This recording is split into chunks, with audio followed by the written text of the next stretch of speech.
Oh, yeah.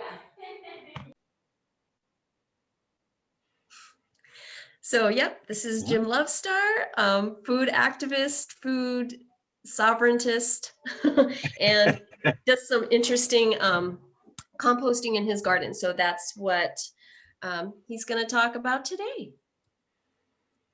I'll tell you all a little bit more about what I'm up to. I've been raising a lot of my own food.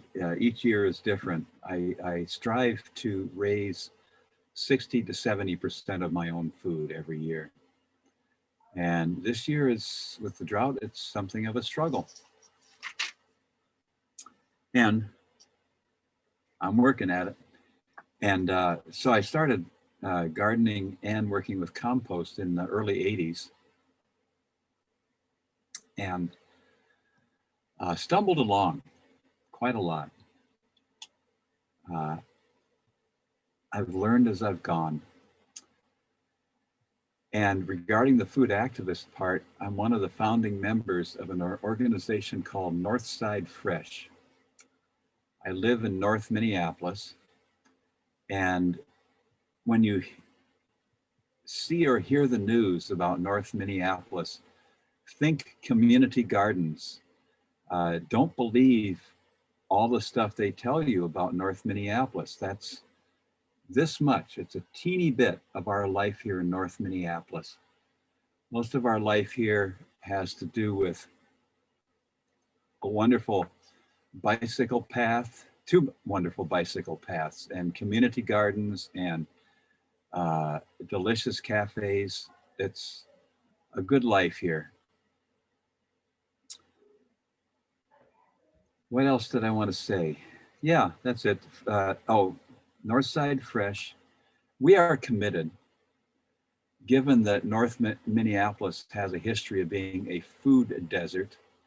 We are committed to people raising their own food sovereignty, so that fast food means going into the backyard and picking a tomato, or going into the front yard and picking a tomato, rather than waiting in a line of cars to get a Happy Meal.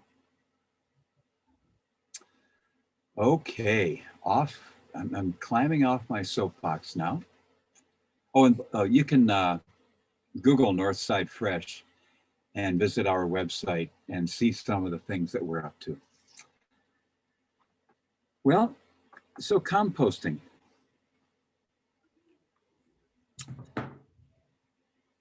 Soil makes plants.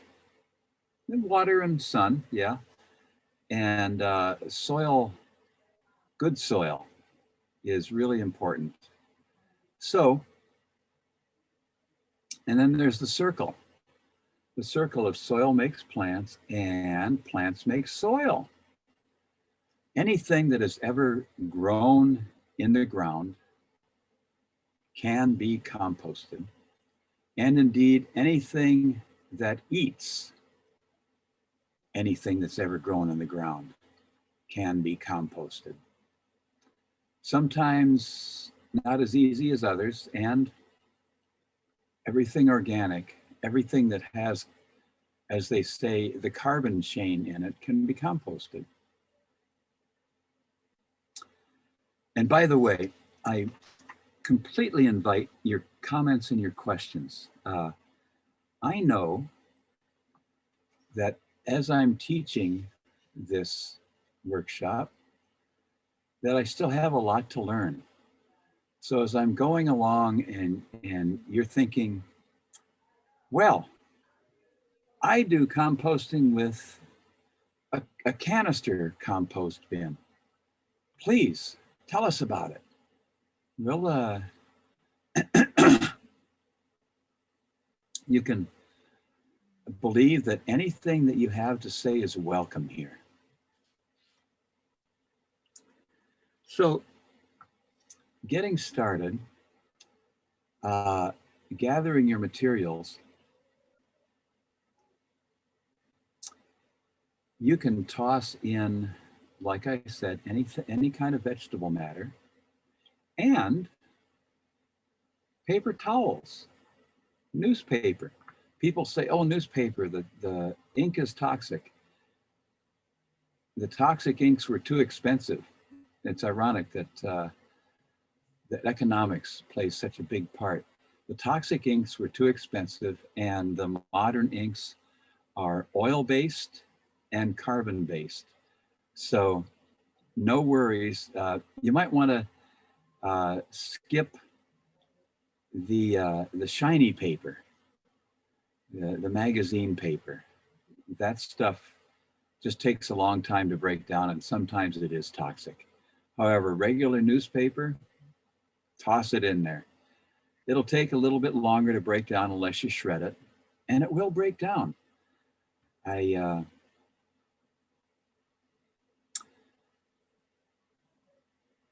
sometimes bring a piece of newspaper that I've had laying in the compost bin breaking down,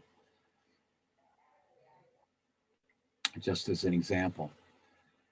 And I encourage you, as you're hearing me make these broad statements, it will break down. You don't have to believe what I'm saying. You can experiment, play with it. Just see how it works for you. Now,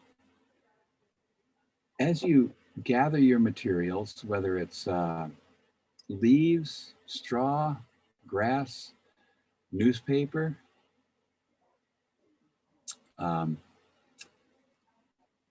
printer paper that's already seen its better days, as you gather that, consider that it won't break down if it stays dry. You'll notice that the newspaper in your house doesn't break down. When you mix it in with the compost or with your garden soil,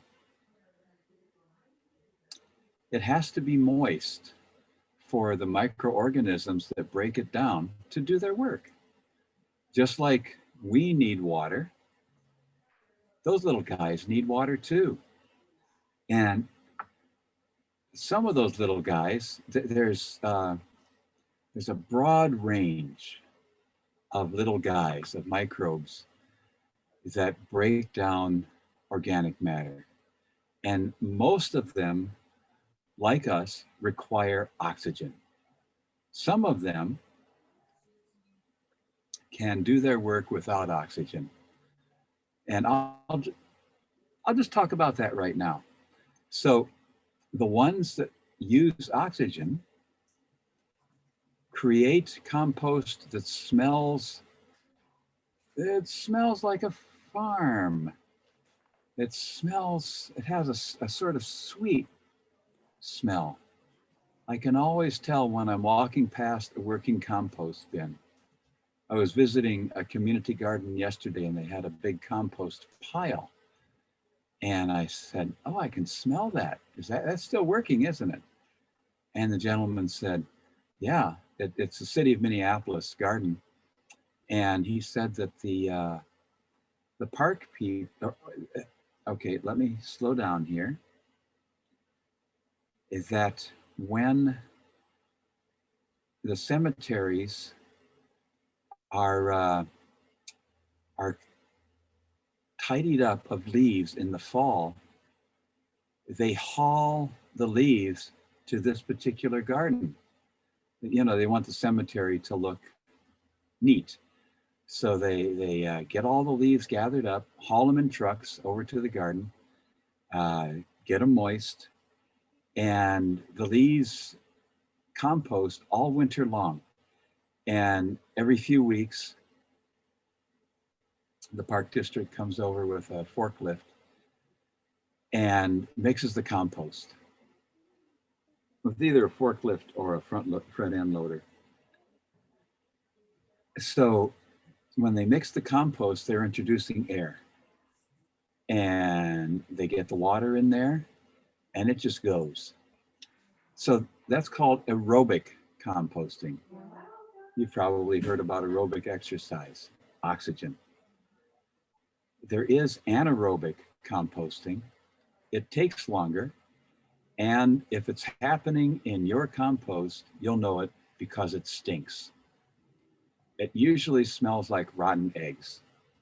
Sometimes, let me think now, it'll smell like manure. And we'll talk about manure a little bit further on down the line here. So, the reason that manure stinks is that it's been sitting without air being introduced. Manure will break down beautifully without stinking if air is introduced. Okay, let's move on. So the primary components are the solid material that is carbon-based, leaves, grass, straw, newspaper. And I'll just say that I don't buy straw or hay for compost. I go up and down the alleys here in Minneapolis in the fall and in the spring when people put their bags of leaves out, and I bring those bags of leaves home. Now I have a huge compost bin. My compost bin is 8 feet wide and 12 feet long. And I know that no matter how many bags of leaves I put in there, sooner or later it's going to get smaller since the little critters break down all those leaves. So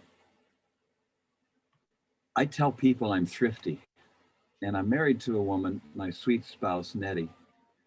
She says, thrifty is a polite word. You're cheap. Okay, guilty. I'm cheap, and I love scavenging things. So bags of leaves and newspapers. If I find a pile of newspapers, I'll bring them home. And when I water the compost, I usually use rainwater. Now, I'll talk, well, let's see, where do I want to go? Yeah, let's stick with water for a while.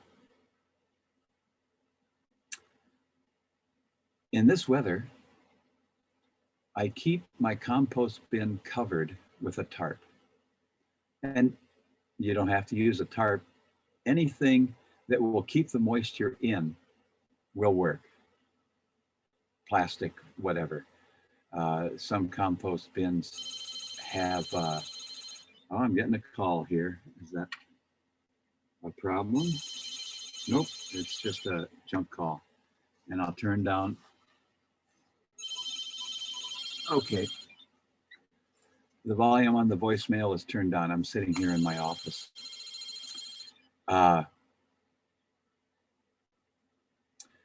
I keep the compost covered so that the moisture will stay in, since moisture is absolutely critical to the breakdown of the materials.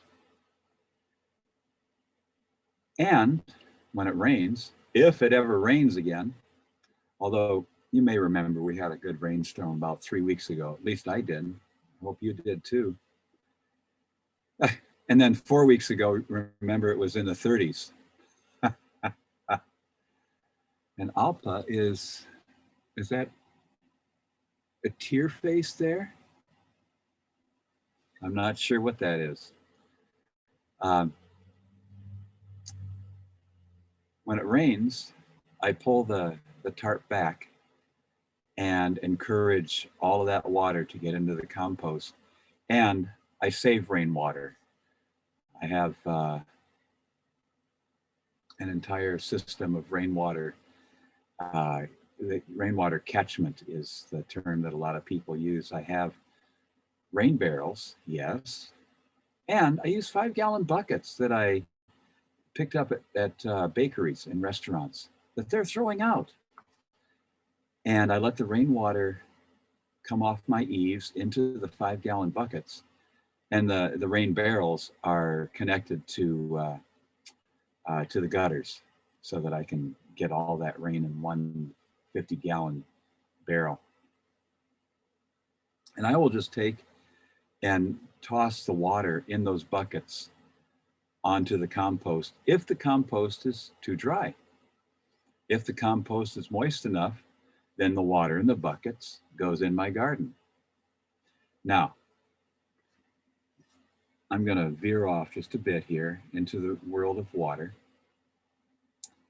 You may say, but if you leave the buckets open like that, mosquitoes will lay their eggs. And everyone, that's what the city inspector told me a few years ago. He walked through and he started frowning at my buckets. He says, you can't have those out here. They'll attract mosquitoes. And I said, exactly. They attract mosquitoes. Mosquitoes will lay their eggs in any open water. I want them to lay their eggs in open water that's under my control, 5-gallon buckets. And when I see their larvae, which are just little wriggly things, I check the buckets every few days. When I see their larvae, as I did 3 days ago in one of the buckets, then I use that water for the plants or for the compost. In other words, I'm killing off a generation of mosquitoes. I'm practicing my own quiet form of mosquito control. So I must say I felt rather smug being ahead of the city inspector like that. I have a good answer for you, buddy. So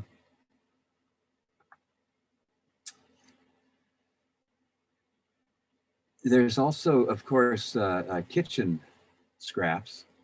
Now, one issue with kitchen scraps is that it's still food to rodents.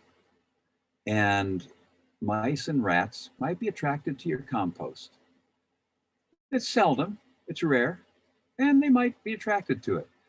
So most of the compost most of the compost books and websites say if you want to prevent the infiltration of rodents, simply bury the kitchen scraps down inside the compost. And that usually works. Some rats, if they're really hungry, will burrow, which is okay with me if they burrow. They're bringing air into the compost. However, I want them to stay in the compost and stay away from my house, and they don't always do that. Rats are not in my control, unlike mosquito larvae. And yeah, we have a cat, and the cat is a very poor mouser. So we also have traps. I set traps around the compost bin and also around the house. I have a friend who builds compost bins. It's very labor intensive with hardware cloth that keeps the critters out. And you can find plans for building a compost bin with hardware cloth if you want. My attitude is, wow, that's a lot. That's a pound of prevention for an ounce of cure. Now, as far as getting air into the compost, it's important to be careful about having too much air come in. It can dry out the compost. So what I do is I will take a steel rod, and you can find steel rods at construction sites and sometimes in the alley. I have found people, especially when people are moving, they throw out all kinds of stuff, and I find these great very tough. I agree with Susan. Yes. Well, let me look at that here. The critters indoors, peppermint oil. Yep, I've read that too. The reason I was curious about it is pepper doesn't seem to work. Peppermint oil does seem to work. So getting air into the compost, I use a steel rod and I simply either stir the compost. I'm using a pencil here. I'll stir it, going around and around, or I'll reach in with the rod and I'll move the compost up. I used to, with the intention of getting air into the compost, where's my picture of a pitchfork? I used to use a pitchfork. And I was younger then. I used to take great pride in getting out there and throwing that compost, and it was steaming and hot, and I'd be in the middle of summer and I'd be barefoot, and it was so hot. Here we go, picture of a pitchfork. It was so hot that I'd have to move from one part of the compost to the other, keep my feet from burning. It would be 150, 160 degrees in there. And I don't do that anymore. I've since learned from a fellow composter whose opinion I highly respect, is that tossing compost disturbs the colony of little critters in there. And I want to keep those colonies intact. So I just lift the leaves with the steel rod. And I also use an old pipe. So whatever you use, even a broomstick, whatever, the main thing is to just get air into there. And then I cover it again. I was doing that just yesterday. I lifted a lot of those leaves, and every now and again I'll reach in to see what the temperature is, to see what the process is. And a hot compost is great. It works fast. And then the critters that create that heat die off. They use up all their food that they can eat. And another colony develops, a different kind of critters, until at the end you have red regular worms eating the material. And it just goes in this process, I guess you could call it. There's another word that I'm forgetting right now. Progression, yes. It goes in this progression until you have this beautiful, crumbly, black, finished compost. And I'm going to make a distinction now that I've said finished compost.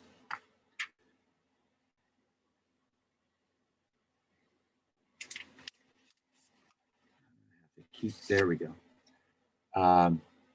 The distinction is between finished compost, which is that black crumbly stuff ready to go in the garden, and compost materials, leaves, celery tops, whatever, that are breaking down. I call the stuff in my compost bin compost right now, even though it's not quite ready to go in the garden.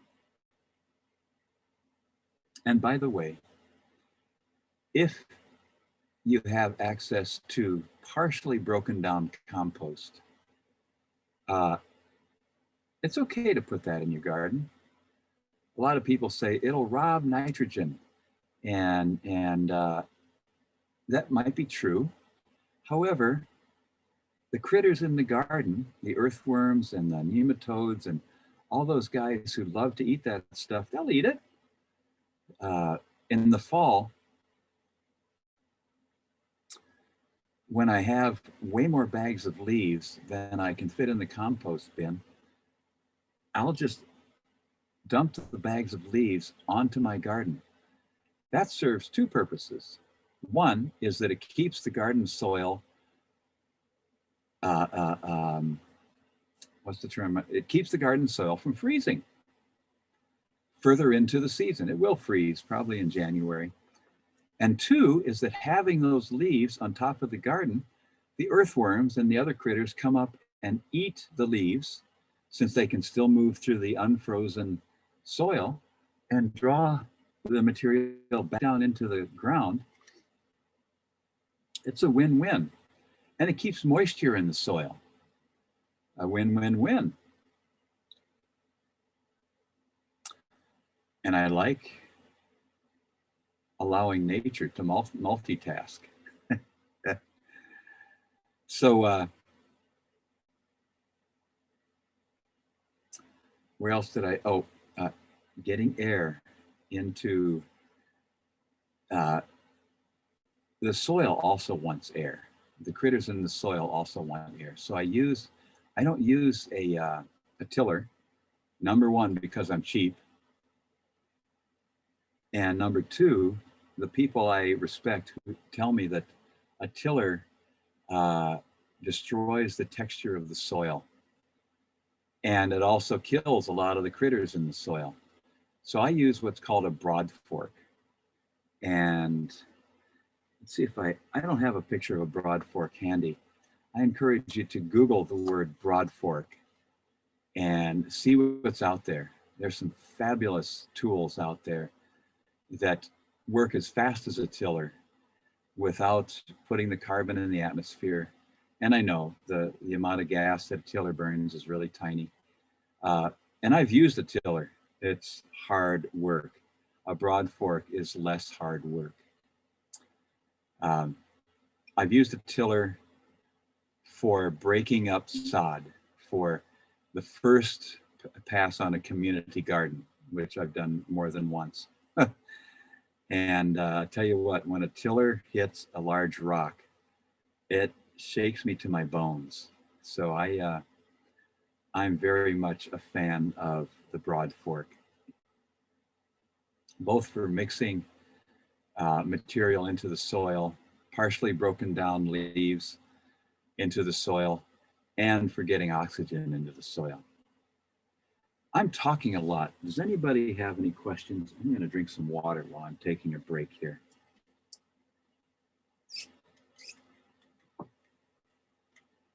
And there's my sweetheart, my sweet spouse. I am teaching a class, sweetie. I'll join you later.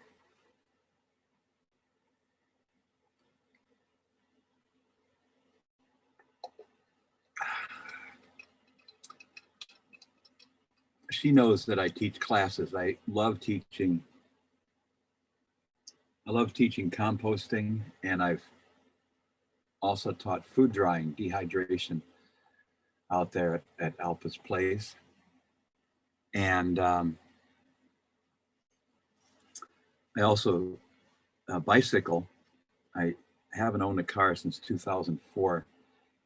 And I teach a class called The Bicycle as Transportation. What else? I teach massage. Community education is where I do most of my teaching. And I love this kind of teaching too.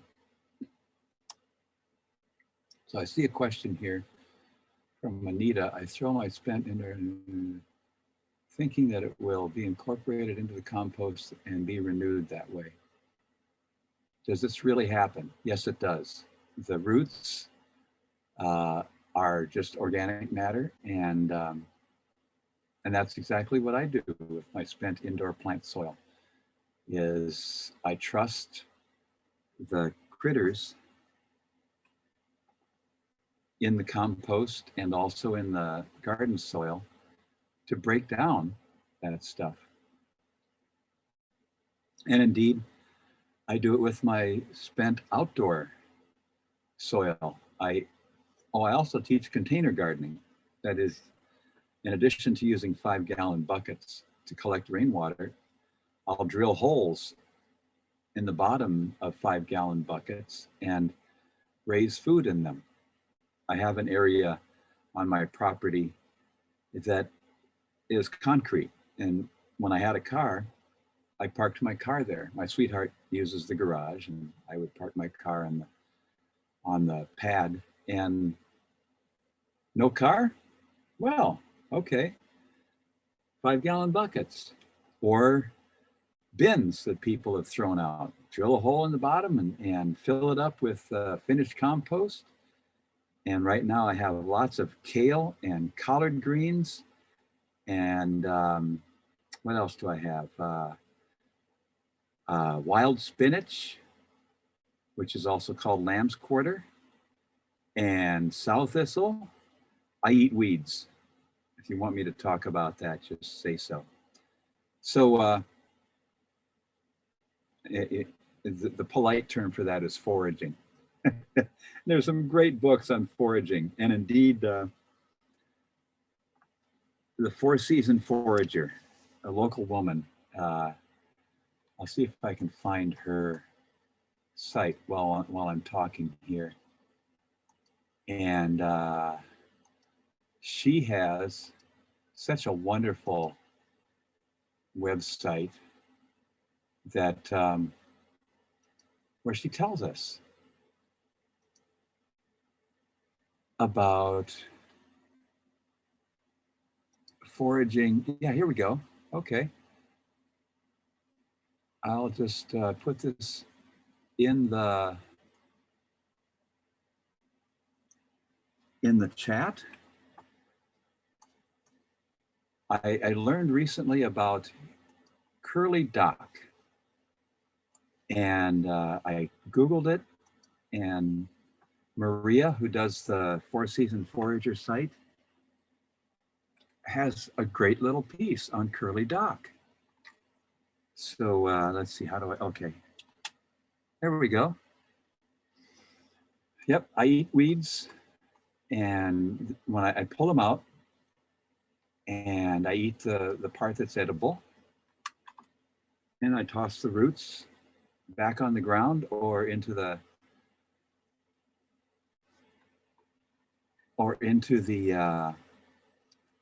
compost. I also eat dandelion leaves and dandelion roots. And Anita says, oh yes.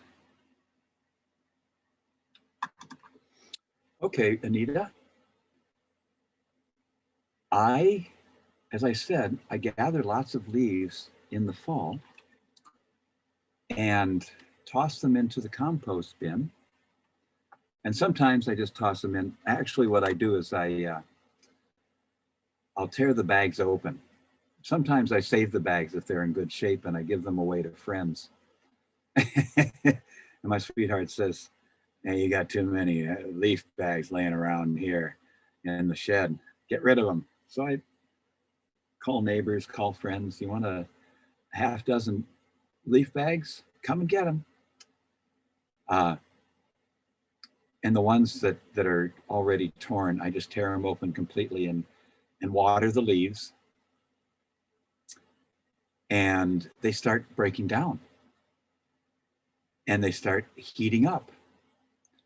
And then once I get them watered, I cover them with the tarp. And as they heat up,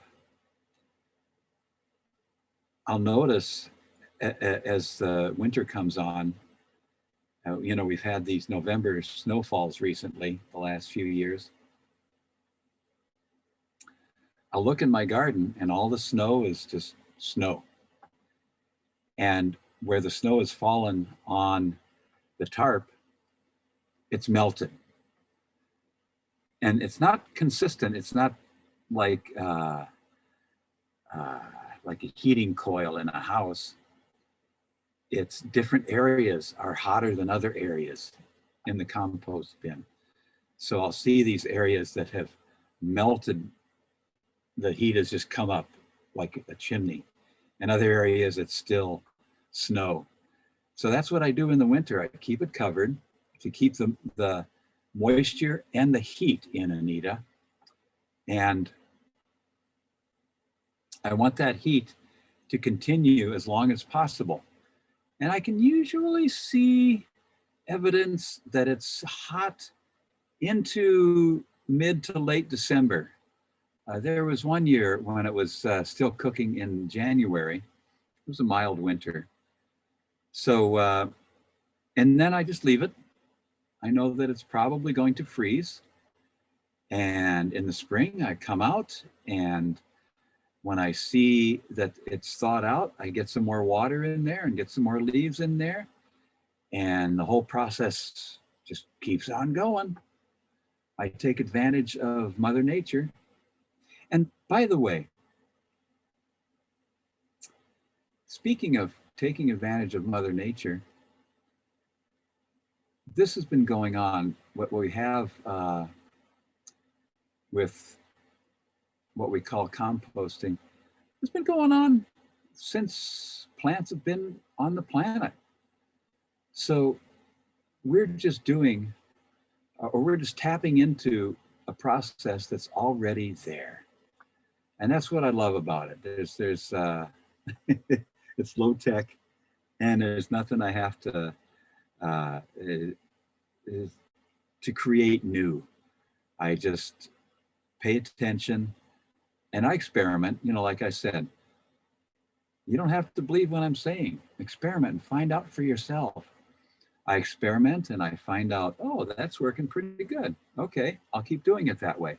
Like with covering the compost. I wasn't sure about that. For many years, I didn't cover the compost. And then someone introduced me to the concept and I went, well, let's see how it works. And it works great. And indeed, I scavenged a tarp from a construction site a few years ago, a huge tarp. And when I put the leaves on the garden, on this large garden bed that I have, I then pull the tarp over that. And that helps keep the warmth in the soil, helps keep the process going on into the winter. So let's see, there's another question here. Come on, mouse. There we go. Oh yeah. You know, a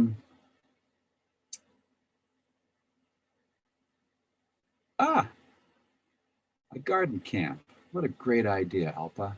Oh, she sent it just to me. Okay. She's stepping out for a minute for a garden camp.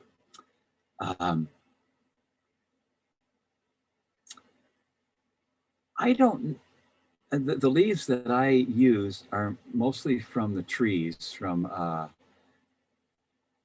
oak and maple and poplar trees and ash trees, the ones that are surviving. So I don't worry about the spray. And I am picky. When I tear open a bag and I see that there's garden waste in there, I'm suspicious. And so I might just put that out for the city to pick up. And I don't know. I don't know if the chemicals that are used to spray for Japanese beetles and the other critters are persistent or if they'll break down. I'm counting on Mother Nature to break down the poisons. And I'd rather have a pesticide in my garden soil, like an insect pesticide, than an herbicide in my garden soil. And by the way, I've been gardening organically without poison for many years, since the early 80s. And you'll hear me, I hate euphemisms like herbicide, pesticide, yada, yada, yada side. I just call it what it is, poison. I testified a couple of years ago before the Park District, the Park District Board, about spraying poison on our parks. And I said, and I was in the Marine Corps 50 years ago, and I wasn't exposed to Agent Orange, and I know men who were, who some of whom have died. One is still battling with leukemia. The stuff that, what's it called now? Help me out here, everybody. Roundup.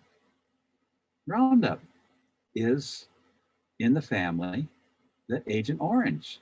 Same, and I'll stop there. Anyway, so I just call it poison. I call it what it is. It's supposed to poison the plant that you don't want. It's supposed to poison the insects. Okay, step off the soapbox, Jimbo. Oh, I love to preach. Anyway, I'll just say one thing about Japanese beetles. I was at a community garden yesterday, the one I was telling you about with the big compost pile. And the gentleman was pointing out that because we had a really a good stretch of below zero temperatures, we're likely to see fewer Japanese beetles this year. The Japanese beetles lay their eggs in sod, in the turf. And he said that his belief is that their eggs were killed by the freeze that went down into the ground. There was also, at that time, very little snow cover. So he and I agreed that a mild winter with snow cover leads to more Japanese beetles, and a good hard freeze spell that we were all complaining about helps us avoid the Japanese beetles. So Mother Nature again, right? Oh, I'm going to go back to water here for a minute. And I'll answer your questions momentarily. Here's something, I think it's from Seattle.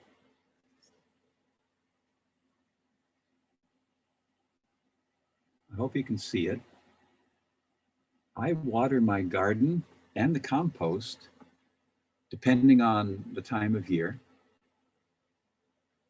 Like early this spring, before I had anything really coming up in the garden, I was watering the compost with water from doing dishes. We have a dish pan. We're low tech over here. We don't have an electric dishwasher. My little urban homestead, our little urban homestead.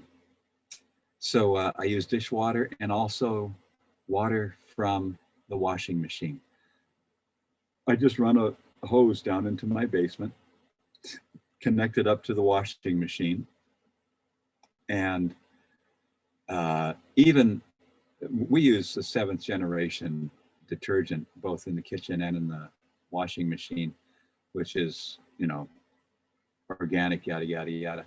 Even the stuff like Tide and the commercial stuff, the concentration is so small that it probably won't hurt the compost or the soil. And the value of soap is that it makes water wetter. So it makes water more able to penetrate into the soil and to penetrate into the compost. So it's a win-win. There are some places where using gray water is illegal. And it might be true in Minneapolis. If you want to turn me in, go ahead. I'm willing to, well, I don't know if I'm willing to fight that battle, but if the city of Minneapolis wants to give me a hard time about it, we'll have a chat. Let's see. We have a couple of questions here, and then I will. In our community garden, they're made of chicken wire, and the compost materials contact the soil. But we tend to throw things like squash vines into the bins, and they just don't break down over the winter. Should we manually cut those vines into pieces to help them break down? The answer is yes. So let's talk about that for a moment. Back when I had a lawnmower, or I'll put it this way, when I had an electric lawnmower, I hate gas lawnmowers, and that's just my, you may notice that I'm opinionated. Now we have a real lawnmower, REEL, that is powered by human motion rather than a gasoline engine. And it works horizontally. And it's quiet. I just love that it's quiet. So back when I had an electric lawnmower, when I would bring in leaves, I would just lift the electric lawnmower into the compost bin. Remember, I have a huge compost bin. And I would break up the leaves, shred them, and they'd break down faster. And that's one of the secrets of composting, is the smaller the material is, the faster it breaks down. So the other problem with squash vines, people take and throw the dry material from the garden. I've seen so many community garden compost bins that have stalks and stems that are brown, and they take a lot, they're dense, and they're big, and they take a long time to break down. So I wouldn't recommend a chipper. Chippers are dangerous. And they're expensive. And you know me, Mr. Thrifty. So lawnmower, I know that a lot of community gardens have somebody come in and mow the paths in between the beds. And my attitude is, great. Throw your used material, the stems and vines and all that, where the mower is going to go, and let it get broken down. And what'll happen is the stuff will just go onto the garden with the grass, and it'll break down there. There's a term called sheet, SHEET, composting, which all that is getting the material into the garden so it'll break down, so the worms and other critters will eat it up. And yes, the other question here is, do you use compost as mulch? I do. I use the partially broken down compost as mulch. Now this time of year, I have some trees growing in my different parts of my yard that I didn't put there. The maple tree and the ash tree and the box elder tree sent their seeds flying through the air, and those seeds took root in my yard. And some of them I get when they're young, and other ones I turn around and it's already 3 or 4 feet tall. So what I was doing this morning was I was out there And yesterday too, pulling leaves off of these trees, that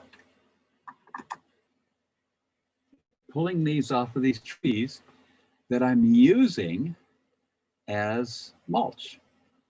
And Hi, sorry I'm late. I was just out running errands. welcome aboard. I'm tossing them. I don't toss them in the compost since there's too little material. Handfuls, maybe a bucket full of leaves. That's not enough to really make a difference in the compost. However, those leaves fresh off the tree make a difference as mulch. All I need is a light layer of mulch, and it seems to work just great. I also, by the way, use newspaper as mulch. And in fact, sometimes for cosmetic purposes, I will lay the newspaper first and then toss grass or leaves, fresh leaves off of these weed trees on top of that. And the critters in the soil will come and eat the newspaper if it's wet or if it's moist enough.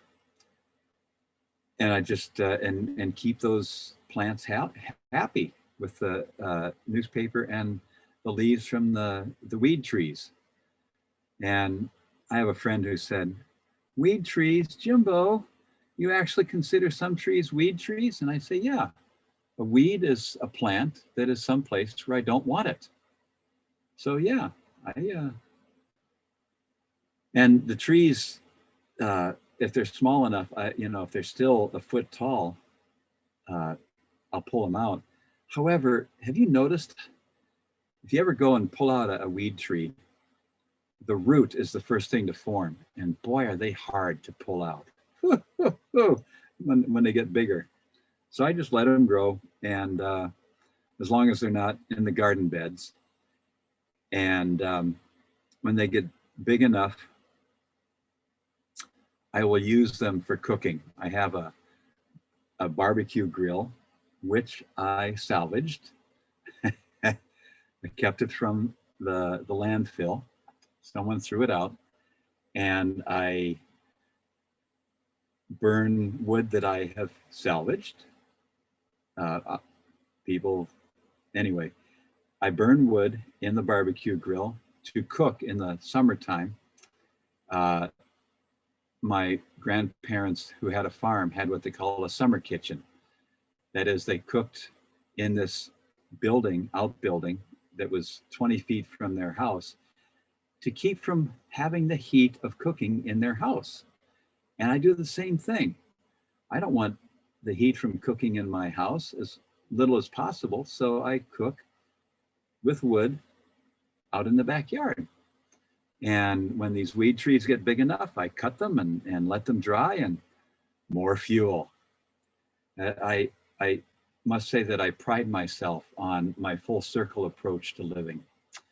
And I'm reading Rebecca's post here about quackgrass and plants that reseed, tomatillo plants. I hope that your bin gets hot enough to kill the seeds and the roots of the quackgrass. I'm skeptical. Even though my bin gets hot, I won't throw creeping Charlie or quackgrass with that reproduces itself with roots. I don't want to have to pull it twice. What I do is I toss it, I just put it out in an area on top of other quackgrass, which blocks the sun from the quackgrass and also dries out the stuff that I pulled. And I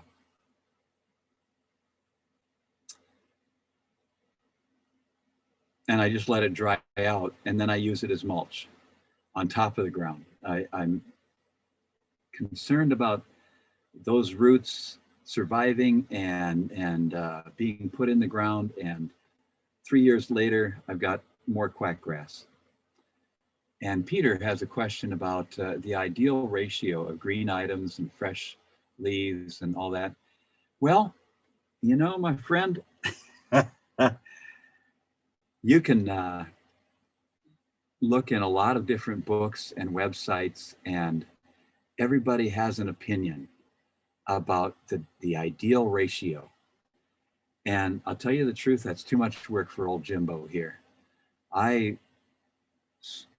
For several years, I really attempted to layer and do it the right way.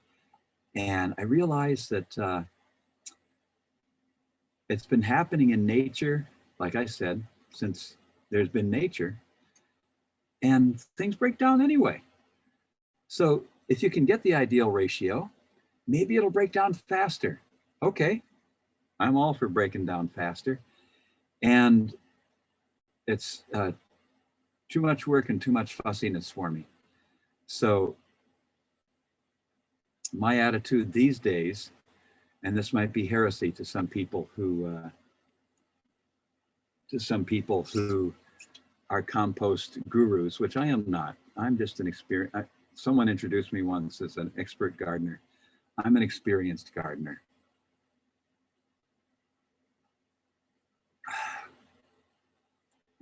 And one way I became an experienced gardener is by making lots of mistakes. I reckon I'll keep making mistakes.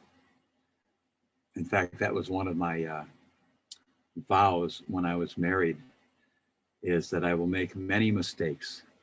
And my sweetheart was a little upset that I added that in my vows, but I figured it was one vow that I can keep easily. I made other vows that I have to stretch to keep. So yeah, and I don't know, I see Anita's note there.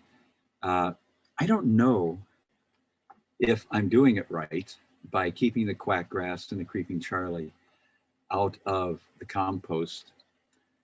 I'm just making an assumption, and it's not that big a deal. The bulk of creeping Charlie and quackgrass is small compared to a big bag of leaves. So I'll just keep it on the side. And actually, sometimes I'll use the dried quackgrass to start fires in when I'm cooking. And as long as I'm mentioning creeping Charlie, hey everybody, it's an edible weed. It actually adds a spiciness to your dish. You can eat it raw, or you can cook it. I just like to, I'll go out and harvest a handful of kale and a handful of lamb's quarter and a few sow thistle and some stinging nettle. Yes, stinging nettle is edible. And indeed, I've learned that I can harvest it barehanded. The stinging lasts 10 minutes, maybe 12 minutes, and it goes away. So I practice, you know, in martial arts, they talk about using transitory discomfort, intentional discomfort to learn your limits. And for 10 or 12 minutes, that's stinging, I'm irritated by it. And I just go, okay, I'll live with it. So I toss some stinging nettle in, and then I pick some creeping Charlie and maybe some other kind of mint. Creeping Charlie's a member of the mint family. Toss it all in the pot. Well, chop it up first, toss it all in the pot, cook it up, and have a great nutritious meal. Green, green, green. One thing I learned, not all green is nutritious. I also have comfrey in my garden, and the big green leaves, I was cooking them in with the other greens. And then I learned from a master herbalist 2 years ago that comfrey leaves are toxic to the liver. So I no longer use comfrey in my cooking. I pull the comfrey and put it in my compost bin. Apparently comfrey concentrates minerals, and great. So I want minerals in my compost. Oh, and here's an article that I pulled out of Mother Earth News. I hope you can read it. Oh yeah, there we go. And there's the picture. Another way of composting. A friend gave me a couple boxes of 1970s and 80s Mother Earth News, and I've been working my way through them. And boy, are they a rich source of information. So what this author does, is it a woman or a man? A man, Roy Dykes.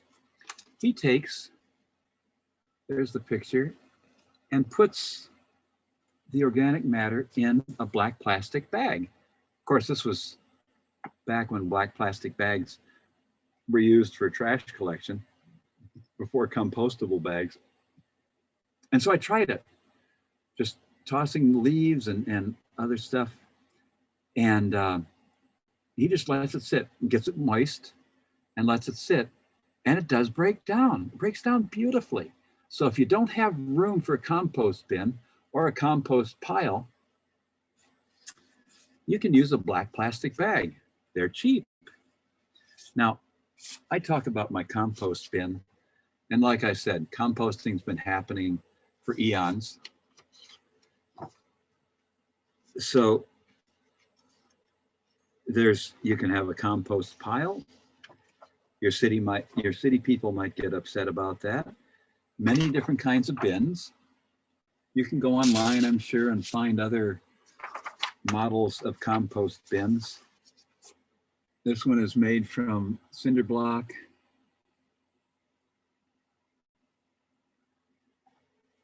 Whatever works for you. That's my attitude, is my way is not the right way. My way is just my way. It's what I've learned over the years. And somebody posted something here. Yes, I do. The container garden that I have, 5-gallon buckets and bins that I've picked up here and there that I have foraged with the holes drilled in them. I just use 100% compost and they do fine. And I know that other people will disagree with me. And I remember a quote from long ago, "Too much agreement spoils a good chat." So I'm happy to have a discussion about doing it differently and to learn more. If someone says, yeah, you should mix this with this, oh, show me how you do it. I'm curious. Oh, and let's go there for a minute. Let's go to the realm of learning more. I learned a few years ago, I didn't know that this was possible, into the world of lasagna gardening. And lasagna gardening, I'll Google it here while I'm talking and send you a link.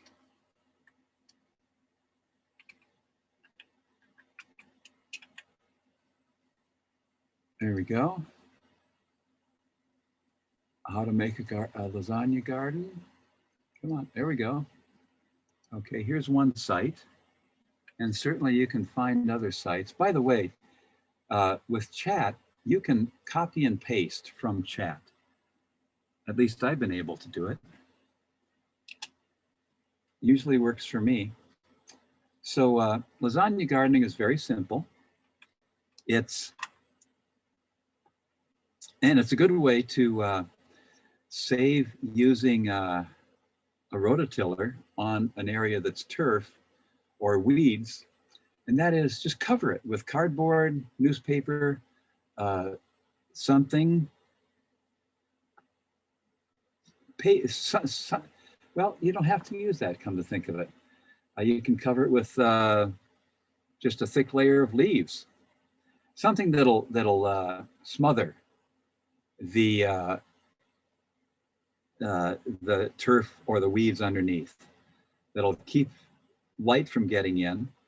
And first you want to water it. You want to get water into it, then smother it, with something that'll break down pretty fast, cardboard, newspaper, leaves. And some people also use, slow down here, Jimbo, just slow down. The first time I saw this done, it was done with wood chips. And we were doing a huge community garden, and we had 2 dump truck loads of wood chips, and we were moving them up the hill using wheelbarrows. Fortunately, there were a good number of us, and we laid wood chips to a depth of about 2 or 3 inches. And the wood chips broke down. And when we planted the garden, we just moved the wood chips aside and put the plants in there, the little plants, and they did great. And the wood chips smothered all of the grass. It was a local church where this assistant man was hired as an assistant pastor, and he saw this acre of grass, and he said, wait a minute, this is crazy. This is North Minneapolis. We have an acre of grass. That's not feeding anybody. We ought to have edible stuff growing there. Now, again, I'm an opinionated human being. I believe that grass is good for baseball fields and cattle or sheep. And yeah, you know, we have grass in our yard that we have in our social area. And, but that's my opinion. Baseball or cattle or sheep, or maybe football. That is soccer football. And other people will disagree with me. Okay, what else did I have here? Oh, yes. So there's another approach that's similar to lasagna gardening. That's called hugelkultur. And I'm going to see if Grandpa Google Hugel here.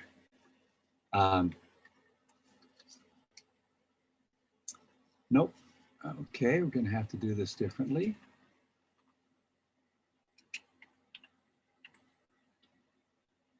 There we go. Hugelkultur is putting organic matter onto the ground and covering it with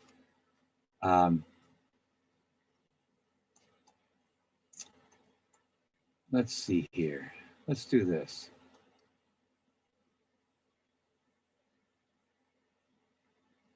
Okay. Well, this is not what I'm wanting. So hugelkultur is putting organic matter onto the ground and then covering it with more organic matter. So you can put branches, leaves. There we go.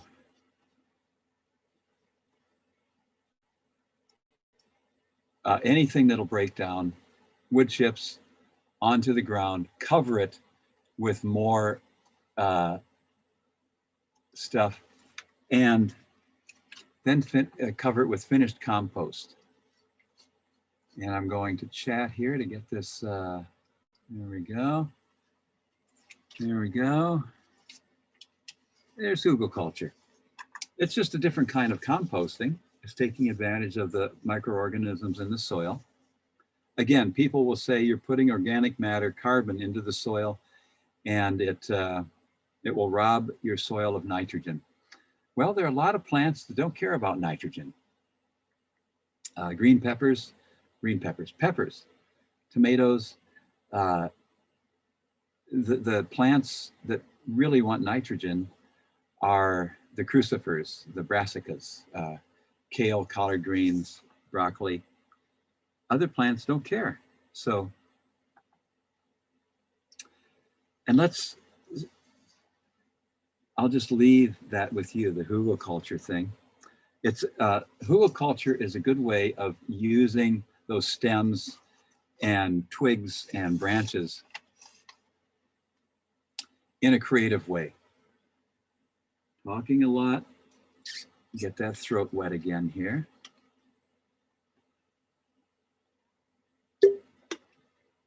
Okay. Say, Alpa, are you there? Yes, I'm here. Okay. How much time do we have budgeted for this? I mean, we're over already. I had just put an hour, but I mean, if Okay. people want to open up for discussion or whatever, that's fine. Okay. Well, I'll wrap it up quickly here Yeah, we're sitting with a discussion of nitrogen. out in front. I don't know how wide it is. Yeah, we're sitting And that in front of is, little- Alpa's talking with somebody else in the room there. Looking at your hill out there. Alpa, mute yourself. So let's talk about nitrogen real quick. And that is introducing nitrogen into the soil can be done in a very simple and free way that also introduces moisture into the soil. And that is by using urine. And I know we live in the United States and we're all so clean and careful, and urine is supposed to be bad.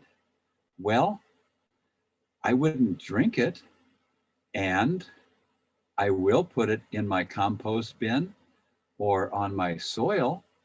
I have a friend he's a nurse, he's skeptical.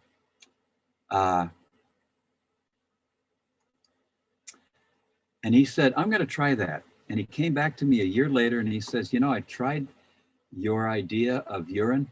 I had one bed of kale with just water and one bed of kale with urine mixed with water. And there are many recipes for how much to mix, blah, blah, blah.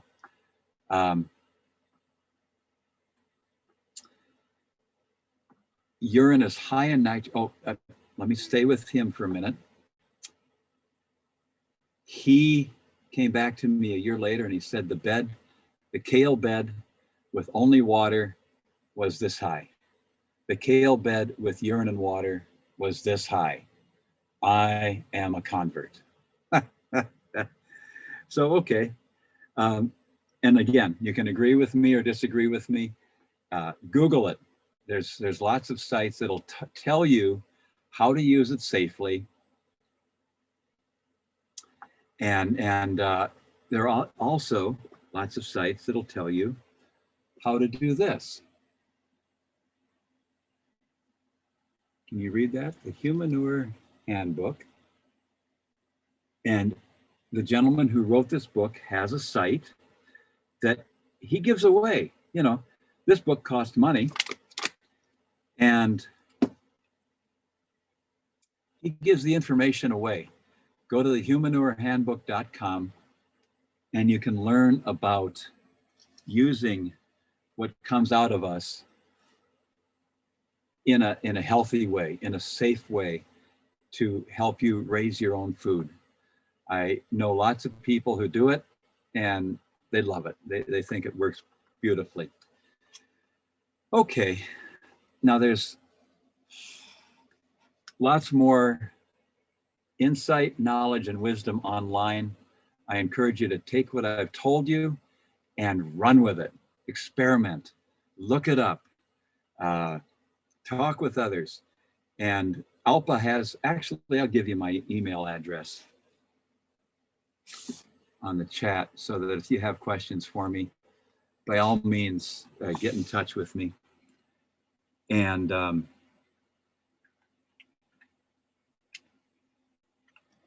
I have that right? Yep.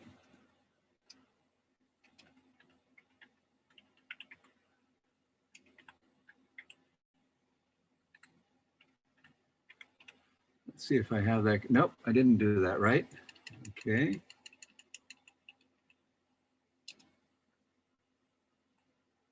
There we go. Jimbo at consciousbody.info. Oh, I just sent it to Alpa. Okay, let's do that again. Sending it to everyone.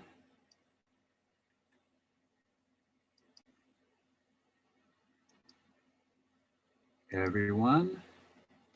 Dink and dink. There we go. So there you have my email address. And think of, if you have any questions, bring them now or get them to me later. I did that wrong. Doing my best to talk and, okay.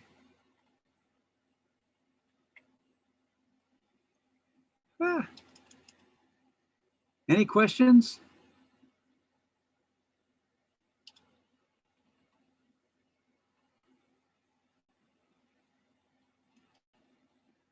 Nope. Okay. There we go. And there's my phone number, 612. I forgot to put that in there. The area around my, if I put on a light that I can see my keyboard with, it'll be shining in your face. It's right behind me here. So I just decided to do the best I could. So questions, get them to me or look them up online. There are a lot of people who know more than I do, and I'm grateful to them because I learn from them every day. Any other questions or comments? Otherwise, I'm going to go and get myself ready for a doctor's appointment. Go see my osteopath. Going once, going twice. Well, thanks for your great questions. I love, love, love answering questions. Sometimes I even have the right answer. Okay, time for me to step off, everybody. Thank you, Jim. Farewell. You're welcome, Peter.